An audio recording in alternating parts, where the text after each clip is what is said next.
Minha menina, que bom que você está gostando do apartamento que eu te dei. O vovô sorriu radiante do outro lado da mesa do brunch, erguendo sua taça de espumante com suco, como se fosse só mais um momento familiar acolhedor. O ar congelou. Eu congelei no meio do gole, o suco de laranja queimando minha garganta. Todos os olhos se voltaram para mim. Os lábios pintados da minha mãe se entreabriram, confusos. Minha irmã levantou os olhos do celular. E meu pai deixou o garfo cair. Ele bateu contra o prato de porcelana com um tilintar agudo. Eu sentia meu coração batendo atrás dos olhos enquanto o silêncio se adensava. Olhei para baixo, limpei as mãos no guardanapo e depois encarei o vovô. Eu moro num porão, sussurrei. O sorriso dele vacilou. O quê? Eu nunca ganhei um apartamento, disse mais alto agora. Minha voz estava firme. Eu não ia chorar. Não depois de todos esses anos. Um silêncio denso caiu sobre nós. Eu sentia isso nos ossos. Do que você está falando? Perguntou o vovô, piscando lentamente. A sala se mexeu. Minha mãe pegou seu café com as mãos trêmulas, derramando uma gota. Minha irmã parou de mastigar. Meu pai tossiu e pegou o copo de água como se tivesse algo preso na garganta. Verdade. Talvez. Olhei para todos eles. Você nunca me mandou nada, vovô. Repeti com calma. Moro em um porão sem janelas há 4 anos. O único presente que recebi dessa família em mais de uma década foi o silêncio. Espera um pouco, disse o vovô, empurrando a cadeira para trás. Transferiu o valor da entrada para o seu pai há 4 anos. Ele disse que te surpreendeu com isso depois da formatura. Minha boca secou. Um arrepio percorreu minha espinha, mas me forcei a respirar. O rosto do meu pai ficou pálido. Pálida também, minha mãe se virou lentamente para ele. Você disse que a ajudou a encontrar um lugar bonitinho no centro? Sussurrou ela, firme. Pai? Perguntei, olhando nos olhos dele. Ele se mexeu, desconfortável. Eu quis dizer... Não, interrompi. Você quis dizer isso? Um suspiro escapou dos lábios de alguém. O vovô recostou-se na cadeira, os lábios pressionados, os nós dos dedos brancos contra a borda da mesa. Ele parecia ter levado um soco. Endireitei-me. Minha voz estava firme, mais dura. Você me disse para trabalhar mais, para parar de esperar esmolas. Todo esse tempo, enquanto eu esfregava chão dos outros, você embolsava o dinheiro que deveria me dar um começo. O ar ficou venenoso, pesado, quente, cheio de verdades não ditas. Levantei-me, as mãos ainda trêmulas, o coração disparado. Eu não ia dizer nada hoje, mas já que estamos comemorando aniversários, talvez seja a hora de pararmos de fingir. E saí. Atrás de mim, cadeiras rangeram, passos se arrastaram. Não parei. O corredor do lado de fora do restaurante estava silencioso, mas a raiva fervendo dentro de mim não. Eu ainda sentia os olhares daquela mesa pesando nas minhas costas, o choque, a culpa, o desconforto, tudo o que eles finalmente mereciam. Não chorei. Ao chegar no estacionamento, ouvi passos rápidos atrás de mim. Sandra, espera um minuto, chamou o vovô. Virei-me. Ele parecia mais velho do que 20 minutos antes. O sorriso sumira, substituído por algo que eu não via há anos. Tristeza pura e sem disfarce. Você não conseguiu o apartamento? É sério? Balancei a cabeça. Aluguei o porão de uma senhora que fuma tanto que as paredes são amarelas. Tem uma caldeira ao lado da minha cama. Pago o aluguel em dinheiro porque ela não confia em bancos. Já jantei no chão mais vezes do que posso contar. Ele engoliu em seco. Seu pai me disse que você não queria ajuda, que estava sendo independente. Meu peito se apertou. Uma vez pedi para ele me arrumar emprego. Ele respondeu, e cito, tenta virar hambúrguer primeiro. Os olhos do vovô se voltaram para baixo. Ele disse que você era ingrata, que se mudou para o lugar dos seus sonhos sem nem agradecê-lo. Soltei uma risada amarga. Eu nem sabia que havia algo para agradecer. Ele passou a mão no rosto e suspirou. Eu confiei nele. Fiquei em silêncio. Então ele disse algo que me surpreendeu. Quero consertar isso. Cruzei os braços. Como? Quero ver onde você mora. Levantei o rosto, surpresa. Por quê? Porque se for tão ruim quanto você diz, e eu acredito que seja, então ele roubou de nós dois. E eu cansei de ser enganado. Naquela noite, levei o vovô até a minha casa. Ele não disse quase nada enquanto eu o conduzia pelos degraus laterais rachados até a porta do porão. A lâmpada no teto piscou quando destranquei a porta. O cheiro de cigarro velho e mofo nos recebeu. Dei um passo para o lado. Bem-vindo ao meu palácio. Ele entrou, olhando devagar para o sofá de segunda mão, a estante torta, os azulejos manchados no teto, a cama pequena encostada na máquina de lavar. Seu rosto não mudou por vários segundos. Então, sentou-se na beira da minha cama e soltou o suspiro mais triste que já ouvi. É aqui que você tem vivido? Assenti. Desde que a faculdade terminou. Os olhos dele ficaram vidrados. Ele disse que estava guardando o resto para o seu casamento. Achei que fizesse sentido na época. Não há respiro. Minha voz soou sem emoção. Você deu 70 mil reais a ele. Esse dinheiro sumiu no momento em que caiu na conta dele. Vovô olhou para o chão e depois para mim. Chega. Ele se levantou. Amanhã vamos ao banco e ao advogado. Depois disso, meu pai e eu vamos ter uma longa conversa. Não sorri, mas algo dentro de mim se moveu. Uma mudança. Como se enfim eu tivesse quebrado o vidro por onde todos me observavam sem me ouvir.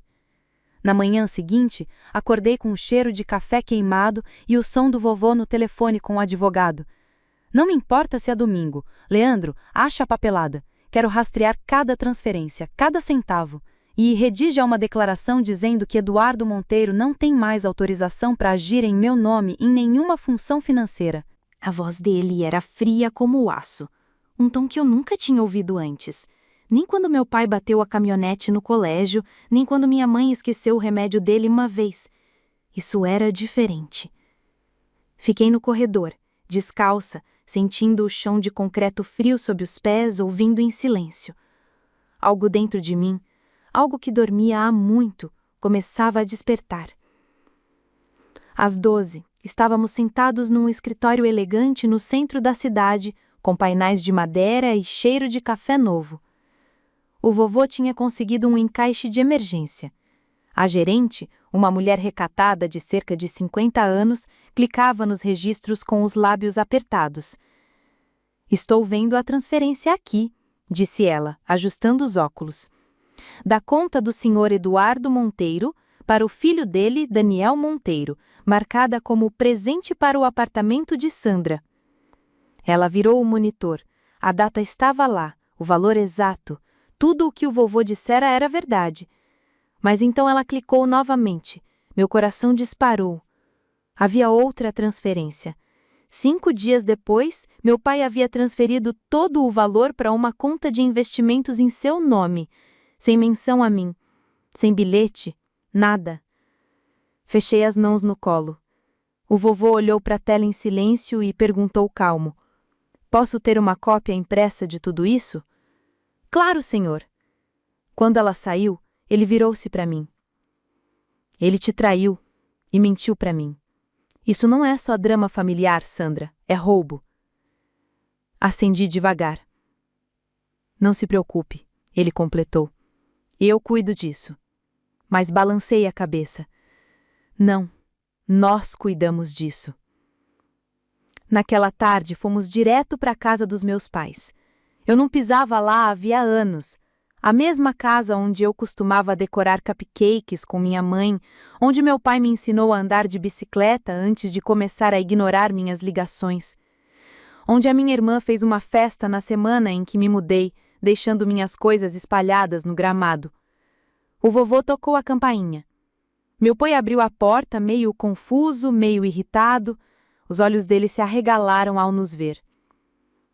Precisamos conversar, disse o vovô, com a voz firme. Estou meio ocupado, respondeu ele. Sente-se, ordenou o vovô. Ele não levantou a voz, não precisava. Minha mãe ficou ao fundo com as sobrancelhas franzidas. Minha irmã espiou da escada, sentindo a tensão como um abutre. Nos reunimos todos na sala. O avô colocou uma pasta grossa sobre a mesa de centro. O pai nem olhou para ela. Então, o avô bateu o martelo. Você me disse que a Sandra estava morando naquele apartamento que eu comprei para ela, mas o dinheiro nunca chegou lá. Você o pegou. Você o roubou. E mentiu para sua filha e para mim. O pai riu nervosamente. Vamos lá, pai, você está detonando tudo. Ela está morando num porão, disparou o vovô. Comendo no chão, trabalhando em 2 empregos, enquanto você usava o dinheiro dela para reforçar seus investimentos. Eu estava guardando para o futuro dela. Não, minha voz foi cortante. Só não minta de novo. Você me disse que eu era preguiçosa, arrogante, que não merecia ajuda. Enquanto isso, você vivia do dinheiro que deveria me dar uma chance. O maxilar do pai se apertou. O avô abriu a pasta e entregou os papéis para ele. Já falei com o Dr. Leandro Cunha. Entraremos com uma ação judicial se for preciso, mas você vai pagar cada centavo. E vai se explicar na frente da família no próximo brunch. Chega de segredos. Chega de fingir que você é um pai nobre. A mãe sussurrou. Eduardo, me diga que isso não é verdade. Ele disse. Nada. Silêncio. Então o avô se virou para mim. Você vai morar comigo na semana que vem. Já liguei para o corretor. Vamos encontrar um lugar de verdade para você morar. Olhei para o pai uma última vez. Ele não conseguia me olhar nos olhos. O homem que um dia me disse, você nunca vai conseguir sem mim, parecia pequeno agora, encolhido sob o peso da verdade. Eu não me sentia vitoriosa, sentia-me livre, e isso era melhor. No domingo seguinte, o brunch foi servida no mesmo restaurante, na mesma mesa, com os mesmos rostos, mas tudo havia mudado. Eu não estava mais sentada perto do final, espremida entre um balde de gelo e uma cadeira que não combinava. Desta vez, sentei-me ao lado do avô, na cabeceira. Sua mão pousou levemente sobre a minha enquanto esperávamos todos chegarem. Quando o pai entrou, parecia ter envelhecido 5 anos em uma semana. O charme falso de sempre em seu rosto havia desaparecido. A mãe permaneceu perto dele, de boca fechada e tensa. Minha irmã usava óculos escuros dentro de casa, como se não quisesse ver o que estava prestes a acontecer. O avô se levantou antes que alguém pudesse fingir que era um domingo normal. Vou ser breve, disse ele, com a voz áspera e alta, o suficiente para silenciar a sala inteira. Convidei todos aqui, porque na semana passada descobri que uma grave injustiça foi cometida em meu nome. Há anos, enviei dinheiro, minhas próprias economias, para ajudar Sandra a começar sua vida adulta. Disseram-me que ela havia recebido. Disseram-me que ela estava prosperando. Ela se virou ligeiramente para mim. Era mentira. A sala ficou silenciosa. Um garçom congelou no meio da bebida. Olhei para cima, sentindo a ardência nos olhos novamente, mas contive a vontade. Não se tratava de lágrimas. Não mais. O avô continuou. Eduardo pegou o dinheiro. Ele investiu, escondeu e depois deixou a filha sofrer em silêncio, fazendo-a sentir-se indigna, preguiçosa e dependente, tudo isso enquanto fingia ser um pai responsável. Uma onda de murmúrios percorreu os familiares sentados ao nosso redor. Minha tia engasgou. Meu primo piscou com força, claramente tentando juntar as peças. Meu pai se mexeu na cadeira. o avô se virou totalmente para ele. Você traiu nós dois. E deste momento em diante, você não tocará mais no cheiro da minha propriedade. Cada bem, cada fundo, cada transação futura, tudo está sendo reestruturado. Você perdeu esse privilégio. Então, lentamente, o avô tirou um documento dobrado do paletó e o colocou delicadamente à sua frente. Quero que você leia isso em voz alta. O pai olhou para o papel como se fosse veneno. A voz do avô ficou mais grave. Suas mãos tremiam ao abrir a carta, e quando começou a ler, sua voz falhava a cada frase. Para minha família, roubei da minha filha Sandra Monteiro. Peguei fundos destinados ao futuro dela e menti sobre sua finalidade. Eu a prejudiquei, a meu pai e a integridade desta família.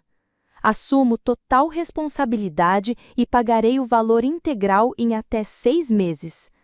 Lamento profundamente. Quando ele terminou, houve apenas silêncio.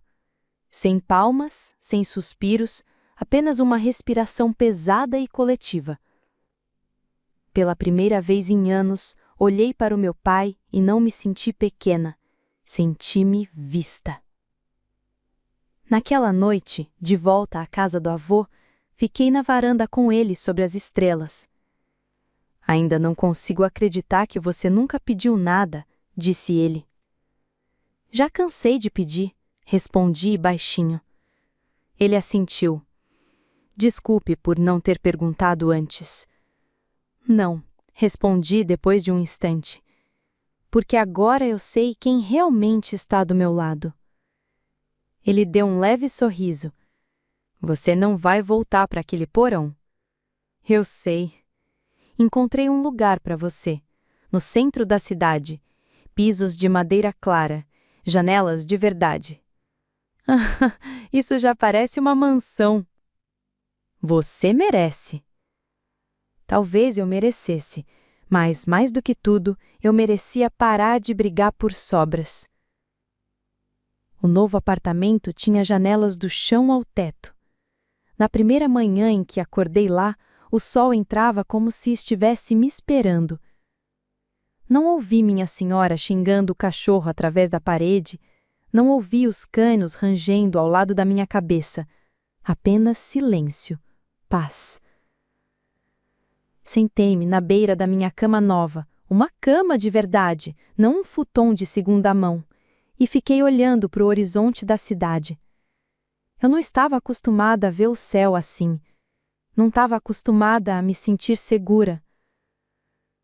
Naquele dia, comecei algo que havia enterrado anos atrás. Abri meu laptop e tirei a poeira da pasta que eu costumava manter escondida atrás de formulários de emprego e contas. A pasta continha o rótulo Designs. Dentro estavam os esboços e layouts que eu um dia sonhei que se tornariam minha carreira, antes que o mundo me convencesse que a estabilidade importasse mais do que a paixão, antes que meu pai olhasse para o meu portfólio e dissesse: "É bonitinho, mas quando você vai levar isso a sério?" Agora eu levava isso a sério. Candidatei-me a estúdios de design e redes de freelancers. Até lancei um pequeno portfólio online. Usei o dinheiro que meu avô me deu não só para sobreviver, mas também para começar. Semanas se passaram. Depois, meses. Certa tarde, recebi uma ligação. Um escritório de arquitetura local tinha visto minhas propostas. Eles estavam lançando um novo projeto de habitação comunitária e precisavam de alguém que pensasse criativamente. Alguém que entendesse como aproveitar ao máximo espaços pequenos. Sorri. Eu já vivi isso, contei a eles. Quando entrei no escritório deles no centro da cidade pela primeira vez, usei o mesmo casaco bege que minha mãe um dia chamou de barato e infantil. A recepcionista me ofereceu água, o diretor criativo me ofereceu um assento. Ao final da reunião, eu tinha um contrato em mãos. Não era apenas um emprego, era uma prova de que eu nunca fui o fracasso que me pintaram. que morar em um porão não significava que eu pertencesse a ninguém. Meses depois, chegou a minha vez de organizar o brunch. Não num restaurante, não na casa de outra pessoa, na minha. Pratos de verdade, risadas de verdade, luz do sol entrando pelas janelas. O avô trouxe flores e as colocou no vaso que eu comprei com o meu primeiro salário. Minha prima, que costumava revirar os olhos quando eu falava da minha arte, se aproximou e me perguntou sobre paletas de cores e painéis de inspiração. O pai não estava lá. Ele não tinha voltado desde o dia da carta. Ele devolveu o dinheiro em dia, mas as desculpas ficaram no papel. Para mim, tudo bem, porque a ausência de algumas pessoas é a melhor parte de todas. E enquanto eu passava uma bandeja de pastéis, vi o avô me observando com um sorriso suave no rosto. Isto, disse ele, foi o que imaginei. Toquei na mão dele.